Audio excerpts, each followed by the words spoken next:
A tax freight train is bearing down on your retirement.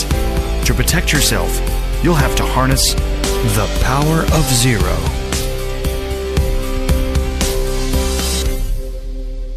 Hello, folks. Welcome to the Power of Zero show. I am your host, David McKnight. I'm the best-selling author of The Power of Zero, Look Before You Lirp, The Volatility Shield, and Tax-Free Income for Life, all of which can be purchased in single copies on Amazon or wherever you buy fine books, and can be bought in bulk where you can combine copies and achieve bulk discounts over at davidmcknightbooks.com. If you are looking for someone to help you navigate all of the pitfalls that stand between you and the 0% tax bracket, why not head over to davidmcknight.com? We can hook you up with one of our elite POZ advisors. There's only about 40 of them in the nation that have been vetted, trained, qualified personally by me. Happy to make an introduction there. And if you're an advisor who wants to level up your game and adopt the Power of Zero worldview, head over to powerofzero.com. Today, we'll be airing the second half of my interview with Casey Weed. Casey Weed has one of the top 50 financial podcasts in the nation. During the second part of the interview, last week we had the first part. This week is the second part. We will be talking about the tax-free income for life strategy that I outlined in my book, Tax-Free Income for Life. We'll be talking about why long-term care is one of the most pernicious risks that you're likely to face in retirement. We'll talk about the different types of annuities, which one is the best for you. We have a good section talking about the LIRP. When is a good context within which to implement an LIRP in retirement? How young can you be? How old can you be? When does the LIRP make sense? And what is changing in the life insurance world? So all of that is coming up. So sit back, relax, and have a listen to my second part of my interview with Casey Weed. Then I want to dive in a little bit deeper to some of the nuances of the strategy that you outlined in your book. Can you give us a high-level overview of what the strategy looks like and how it addresses these four major investment risks? Essentially, what we're saying is that the 3% rule, which is if you have $1 million by day one of retirement, the most you could ever take out of that portfolio is $30,000 per year adjusted for inflation. So you have to save, if you want $100,000 per year, you have to save $3.33 million by the time you reach day one of retirement. That's not realistic for a lot of Americans. There's a less expensive way of doing it. If you can offload longevity risk to a company that can manage it much better than you can personally, then you can actually do so much less expensively. So, for example, I know interest rates ebb and flow, so you'd have to look at what an annuity company could give you these days. But let's say you gave an annuity company $1 million of your liquid portfolio. So you're handing a chunk of your liquid retirement savings over to an insurance company, and they in turn will give you a guaranteed stream of income designed to last as long as you do. And let's say that the distribution rate that they would allow you to take off of that annuity is 6%. So what you did was you said, okay, I'm going to hand $1 million over to an annuity company, and it's going to allow me to take 6% or $60,000 per year every year till I die. Contrast that with the 3% rule. It says that you really should not take more than 3% of your retirement portfolio out in any given year, adjusted for inflation. Well, by utilizing an annuity, and again, this depends on interest rates, you could potentially accomplish the very same thing with half the amount of money. Okay? So it's just much more economical. It's much more feasible for the everyday American to have a guaranteed stream of income or to have a high likelihood of not running out of money before they die if they do so by way of an annuity. So that's the overall premise, is that you can have guaranteed lifetime income that mitigates a lot of these risks, particularly sequence of return risk. We also talk about how it mitigates withdrawal rate risk. If you have your income guaranteed in retirement by an insurance company, and you know that that is going to come to you rain or shine, you're not relying on your stock market portfolio to be able to meet your lifestyle needs. So you're much less likely to take out 10% or 7% or 5% in such a way that it would bankrupt your portfolio far in advance of life expectancy. And so we also talk about inflation risk and long-term care risk. I really think that long-term care risk is one of the most pernicious risks facing Americans these days. I'll share with you a quick dialogue, Casey, that I like to use with my clients. I'll be sitting across from Mr. and Mrs. Jones, and I'll say, Mr. Jones, you know I love you, right? And he'll say, yeah, Dave, I know you love me. I'll say, I do love you. but you're better off dying than needing long-term care. And they look a little bit shocked, and they'll say, why that? And I'll say, why is that? And I'll say, well, at least if you died, Mrs. Jones here would be beneficiary on all of your accounts. She would get your 401k and your IRA, so on and so forth. And while we would all miss you terribly, life for Mrs. Jones is going to carry along relatively unchanged. However, if you didn't die, if you almost died, then all of the money that Mrs. Jones is planning on receiving over the course of her life now gets earmarked for the long-term care facility. What does she get to keep? She gets to keep one house, one car, a minimum monthly maintenance needs allowance of about $2,500 a month, and about $130,000 of cash. So what was shaping up to be a perfectly rosy retirement for Mrs. Jones turns into bare bones subsistence type living. And of course, the converse is true if Mrs. Jones ended up needing long-term care. So the problem is, how do you mitigate this? People don't love paying for traditional long-term care insurance. Why? Because it's expensive.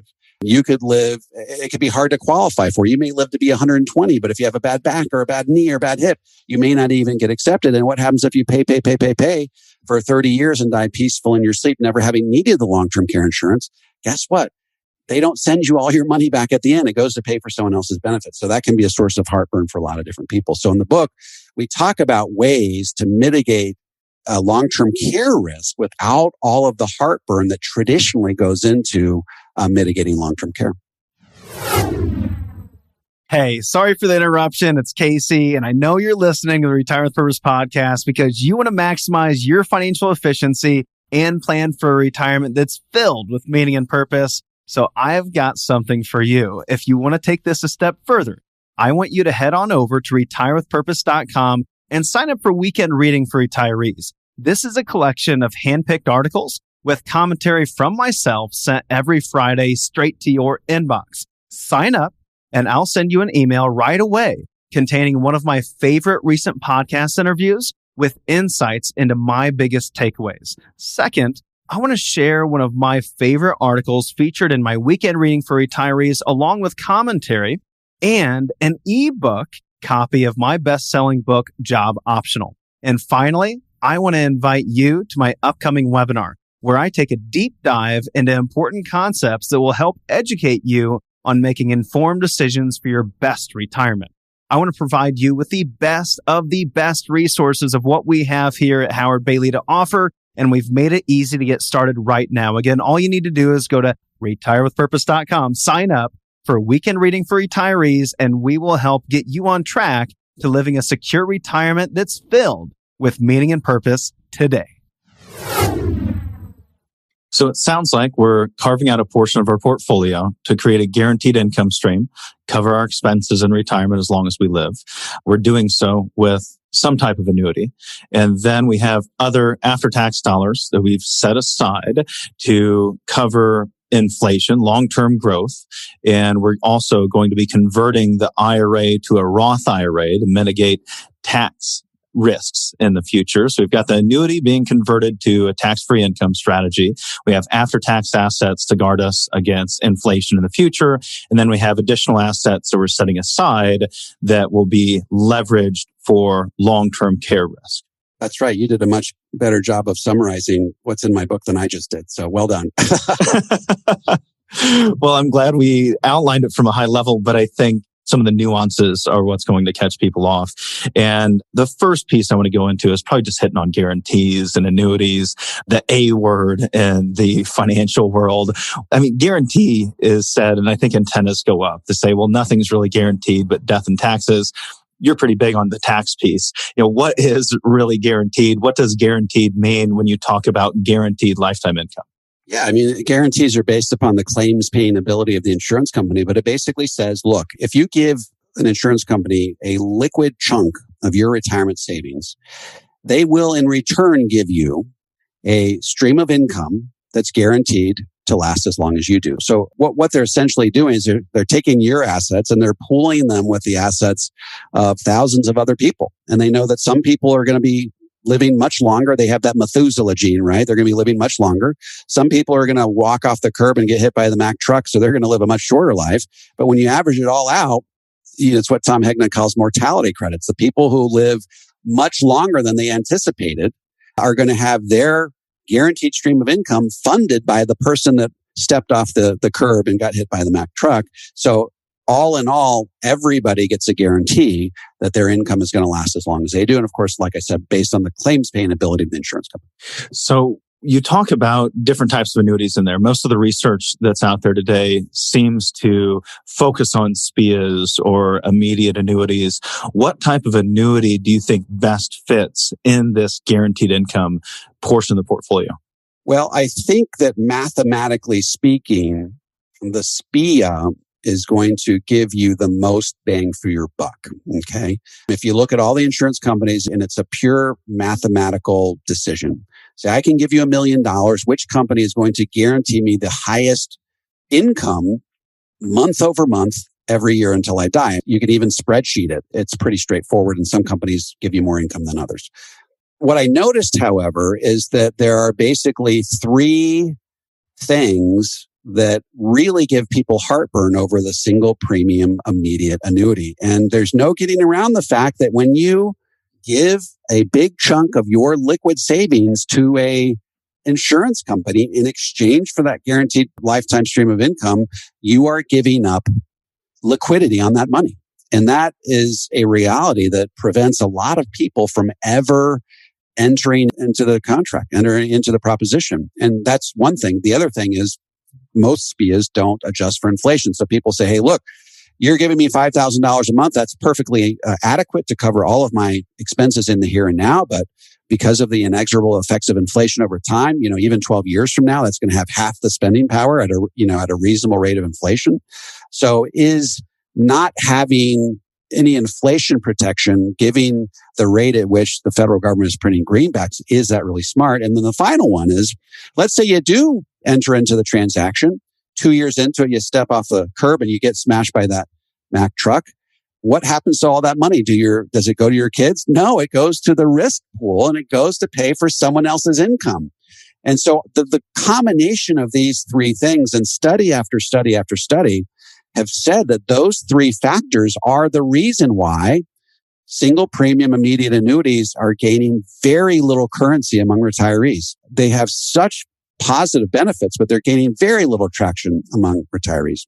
And so I talk about an alternative that seems to mitigate all of those concerns for most Americans, and that's what I call a fixed index annuity, which basically allows you to tie the growth of your income to basically a stock market index. As that stock market index grows over time, your income grows commensurately. And so that can be a great way to protect yourself against inflation over time. And it also has a death benefit feature, which basically says that should you step off the truck and get hit by the Mack truck, your kids will get whatever money you didn't spend plus the growth over the course of your life up to that point where you died, and they're the beneficiaries and all that. So the fixed index annuity, and also gives you liquidity on your money during the deferral period, by the way.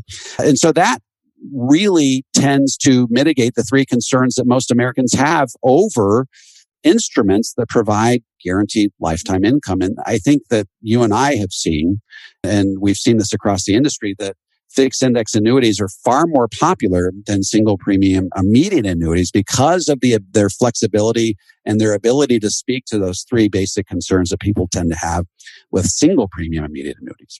Well, and I'll say this kind of as a side note. I had a conversation with Dr. Wade Pfau a while back, and I was saying, why do we see that fixed index annuities often actually have better guaranteed income rates than we see with SPIAs? And he said it's a certainty factor. The insurance company knows everyone's going to take the income from the immediate annuity.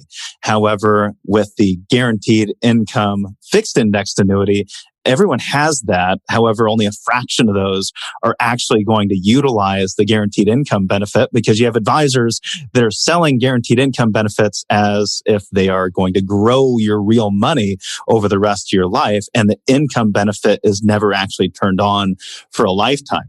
I think that's one of the really interesting things about guaranteed income benefits with fixed index annuities. And I also see for you and your strategy, when it comes to tax planning and playing defense against rising taxes, a SPIA doesn't work all that well. Because if you drop $500,000 into a SPIA, you can't convert it systematically over the next, as you said, maybe 8 years, 5 years. You can't just do 10% of that SPIA every year. You have to do it all at once on the front end before the income starts coming to you. But the fixed indexed annuity allows you to do that fractionally.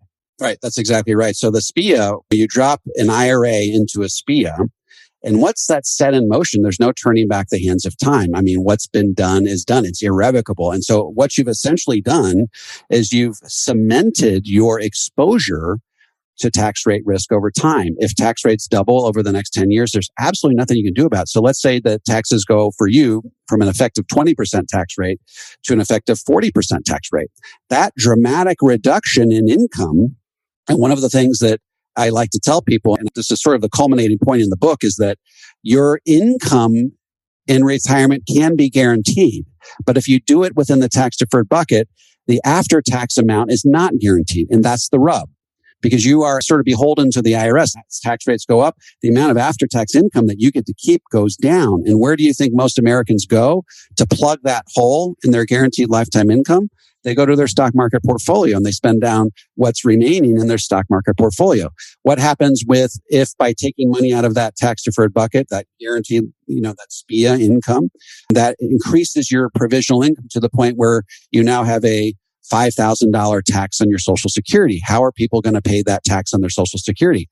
Well, they're going to take more money out of their stock market portfolio to plug the hole in their Social Security. So there's two holes that can be created in your guaranteed lifetime income by situating your annuity within the tax deferred bucket. And the combination of those two holes and the act of compensating for them can, force you to spend down your stock market portfolio 10 to 12 years faster than you ever thought possible. And I think that a lot of advisors out there don't recognize the unintended consequences of positioning those SPIAs within the tax deferred bucket. And so part of the point of my book was just to educate not only advisors, but members of the general public that you should be very, very thoughtful before you decide to drop a huge amount of money into a SPIA or into an FIA, for that matter, that doesn't have the ability to allow you to do that piecemeal internal Roth conversion. So we're mitigating some of this with the fixed indexed annuity. Where does the Lirp fit in? You've had books written all about Lirps in the past. What's a life insurance retirement plan? How does it fit in? I have my guaranteed income. I have some after-tax funds set aside to fund the Roth conversions and to be there for long-term growth. What's the life insurance retirement plan exactly? Where does that come into play? That's a good question. I think it really serves two purposes in retirement. Okay, so the first one is your money is growing safely and productively within the LIRP. And so after 10 years, and I usually say you definitely need to wait 10 years because these programs need a chance to really gain a head of steam. But after 10 years, there's going to come a time in your retirement where you need to pay for discretionary expenses, whether it's those aspirational expenses or those shock expenses. And your guaranteed lifetime income between your Social Security and your annuity income may not be enough to meet the cost of those discretionary expenses. And so what I say is in the years where the stock market is down after the 10th year of retirement, and you're reluctant to take money out of the stock market because you don't want, to take money out while it's down. That's just sort of a sequence of return risk in and of itself. I think this is the perfect time to start taking money out of your LIRP. So the LIRP, you're guaranteed to not lose money.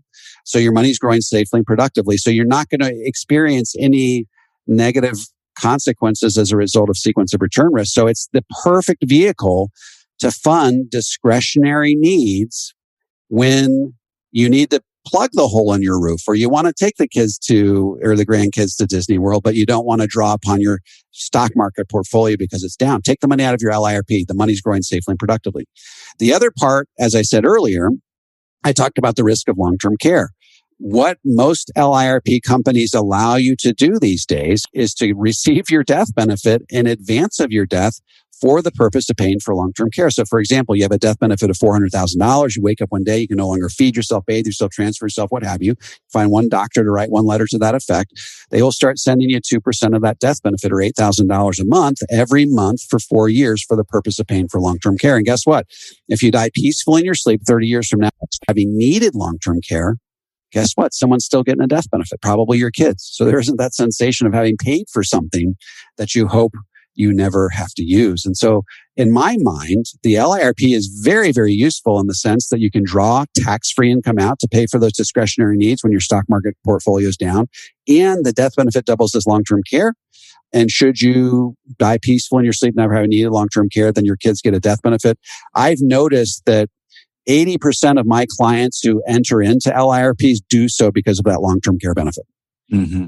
I think there's going to be this question from some regarding funding of this vehicle and funding the Roth conversion taxes as well. And some advisors would have you convert your IRA into a life insurance retirement plan, into a Lirp. Some would have you convert the IRA into a Roth IRA.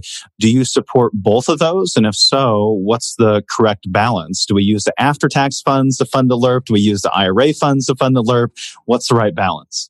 Well, in the Power of Zero, I talk about how the ideal amount of money to have in your taxable bucket, which is usually your emergency fund, is about 6 months worth of basic living expenses. We come across people all the time who have far in excess of 6 months worth of basic living expenses. So if you find yourself in that position, that is the perfect account from which to fund your LIRP. There are occasions where people don't have any money in their taxable bucket at all, and you're sort of forced to peel off a portion of the Roth conversion, take money that would have otherwise gone into your Roth conversion and put that into your LIRP to be able to get that long-term care benefit. What I am opposed to are these sort of IRA rescue programs where they say, let's take your IRA, let's shift it into a life insurance policy over 3 years. Let's take a loan from the life insurance policy to be able to pay the taxes on the conversion or the distribution from the IRA into the life insurance retirement plan. That's something that I am sort of inherently opposed to. But I think it's okay if you have a surplus of money in your IRA, and that's the only way that you can fund the LIRP to get that long-term care benefit that is so crucial to a balanced retirement plan. I think that there's nothing wrong with that. Well, individuals think about life insurance as something that is there to provide a death benefit. What is the type of life insurance that you are supporting when it comes to using it both for tax-free income and a long-term care death benefit? Well, so I feel like it's absolutely crucial when it comes to life insurance that the money be growing safely and productively. There's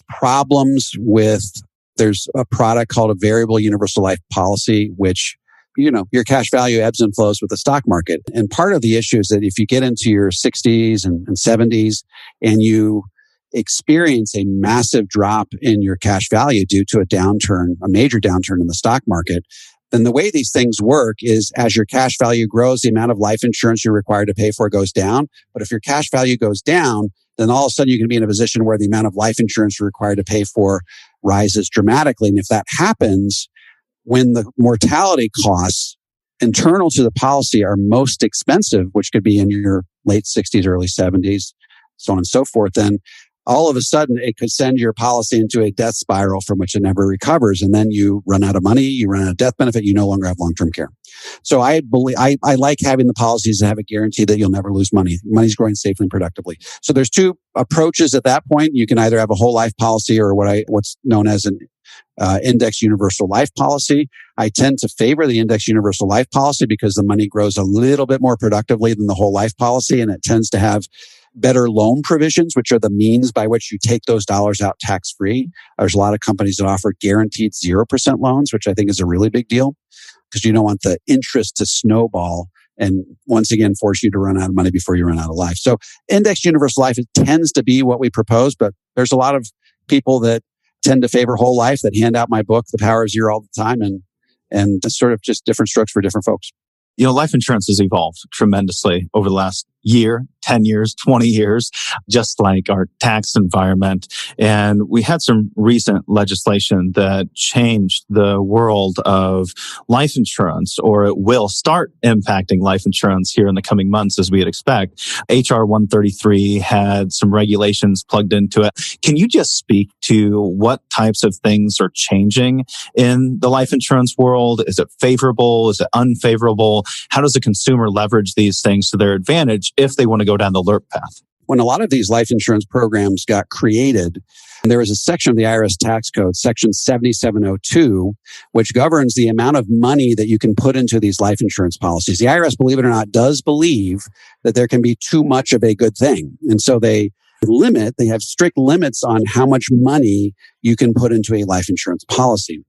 And those limits were premised on what interest rates were at the time. And so what they basically said was, given, say, a 4% interest rate environment, this is how much money you can expect to be able to put into a life insurance policy. And we're going to be limiting it because we believe that 4% will grow and compound your money over time. So there's a reduced amount of money you can put in. Well, we all know what has happened to interest rates in the interim.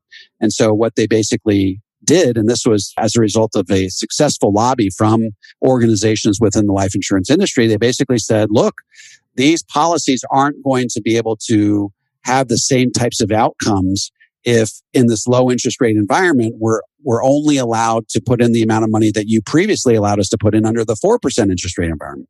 So what they did was they said, okay, we're going to dramatically reduce the interest rate variable in this equation. And what that effectively resulted in was consumers can now put almost twice as much money into these programs than they were previously for the same amount of death benefit. So and that's just good news for everybody, because what it means is that you're going to be able to stuff even more money into these policies and grow your money even more productively over time, because there's going to be less expense that's draining on that policy.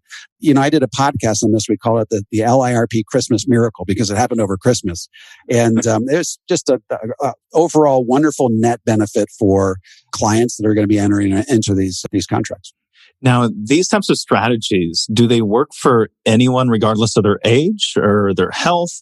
If we are already in retirement, could we implement a strategy like this? Or do we need to be a number of years out from the time we're actually going to be stepping into retirement? I guess that's question number one.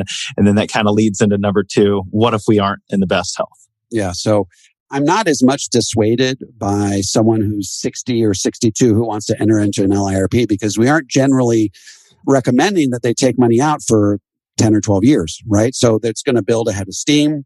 As time wears on, the amount of insurance that the IRS requires them to purchase gets smaller and smaller and smaller. So they become more and more efficient as time wears on. So generally, you get to the point where you're 65 and older. I tend not to love this as much for an accumulation type of objective. The other thing that you have to consider is that think of the LIRP as a bucket of money with a spigot attached to the side of it. Okay, so you put your money in. As your money grows, your bucket begins to fill. The IRS says, hey, we're going to give you the benefit of an unlimited bucket of tax-free dollars. We're going to require that there be a spigot attached to the side of your bucket through which flows on a monthly basis some expenses. What are those expenses going to go towards? They're going to go to pay for that death benefit that's part and parcel of the overall product. Part of the problem is, well, I don't know if it's a problem, it's just a reality. Insurance companies are in the business of predicting how long you're going to live. They're like odds makers in Vegas. They're very, very good. I mean, if you go to your doctor says, hey, yeah, I think you're going to live a nice, long, healthy life. What does that mean? It's meaningless. If an insurance company comes back and says, we think you're going to live to be age 82, they don't tell you this. But if they said that, that means that they're willing to bet money. They're putting their money on the line that's how long that they think that you're going to live. And so what these underwriters at insurance companies do is they assign you a rating. They send you through a pretty intense underwriting process. They look at your medical records, they take blood, they take urine, and they basically come back and say, we're going to give you a rating. And I like to sort of quantify it in a numerical way, anywhere from 1 to 30. 1 means you walk on water, you're going to live forever. 30 means you're on death's doorstep. They got to sort of hold out a mirror to see if you fog it. And then you can get everywhere in between. Okay. I think as long as you're a lot closer to a 1 than you are a 30, then the LIRP mathematically can make sense. But you do have to go through that underwriting process to see if it's a fit. You don't have to do that for a SPIA or for an FIA because there's no health component. But because life insurance does have a death benefit component, insurance companies want to make sure you're not going to die in the first 10 years, because if you die in the first 10 years, it's a great deal for you, but a horrible deal for them. They want to make sure you're going to live a certain amount of time so that they can, so it's a worthwhile deal for them. It's almost a balance that you're creating in the portfolio, maybe somewhat of a time-weighted diversification approach. You have the annuity, you win if you live a long time. You've got the life insurance, you win if you don't live as long. That's exactly right. In fact, there used to be strategies, you may remember this, where they had medically underwritten SPIAs where they basically said, let's go see if we can medically underwrite this so that we can base that SPIA on how long you're actually going to live. And then let's find an insurance company that's going to give you as much death benefit as possible for that amount of SPIA that income that you're getting. And there were a way to play insurance companies against each other. They no longer do that, but there was a way to sort of take advantage of that arbitrage that you're talking about. I know we're coming to a close, and I just have one final technical question for you. And it had to do with something I found in the Q&A segment of your book. You had a question that said, should I elect guaranteed lifetime income in one of these vehicles as single or joint life? Should we have a single guaranteed lifetime income or a joint lifetime guaranteed income?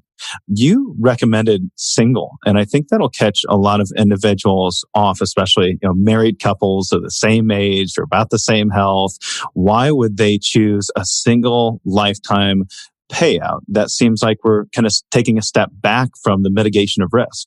Well, one of the caveats that I said in there is that if you can figure out which of the two spouses is going to live the longest, then that is the proper approach. So, for example, if you have the annuity that lasts as long as both spouses, then that's one thing.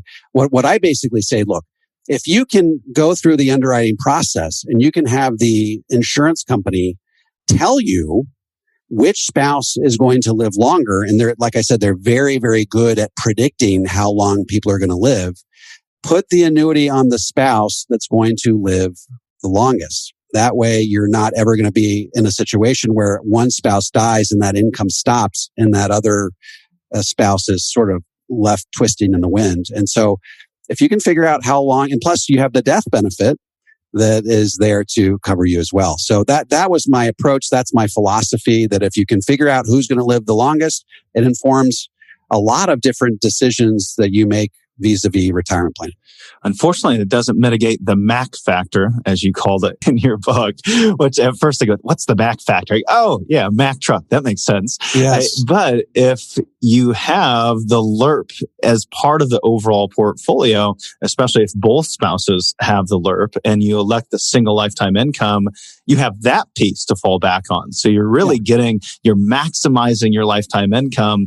And then if you get it wrong, the wrong person dies first, you have the death benefit to fund the surviving spouse. Yeah, it's exactly the same concept behind the pension maximization. Take the single life option and then buy a life insurance policy with the difference. And if the person happens to die, then the surviving spouse gets the life insurance but death benefit.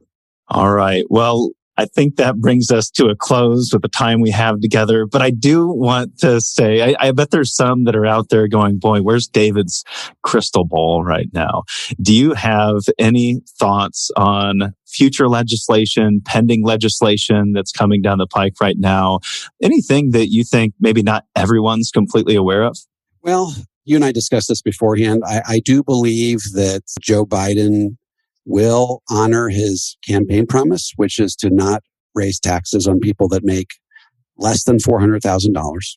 I believe that he will raise taxes on everybody else starting in 2022, but I think he's going to extend the tax cuts for everybody else that were instituted under Donald Trump, and which basically means that if he follows through with that starting in 2022, you will see the same tax rates going in under budget reconciliation. You can only extend it for temporarily for 8 years at a time, which means that the tax rates that middle America are enjoying right now will extend through 2029.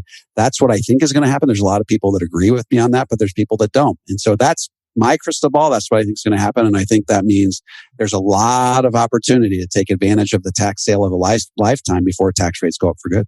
Well, David, I don't know if there's another individual on this planet that's done as much research into the world of rising taxes or the risks thereof than yourself. It's always a pleasure to have you on the show. Thank you so much for joining us today. Thank you for having me, Casey.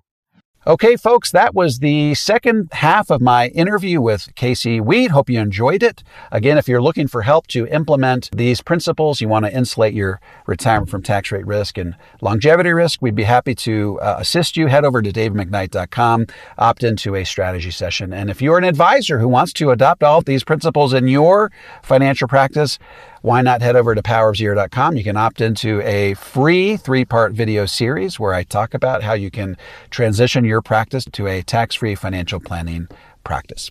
Thanks for listening, folks. We will look forward to chatting with you same time next week.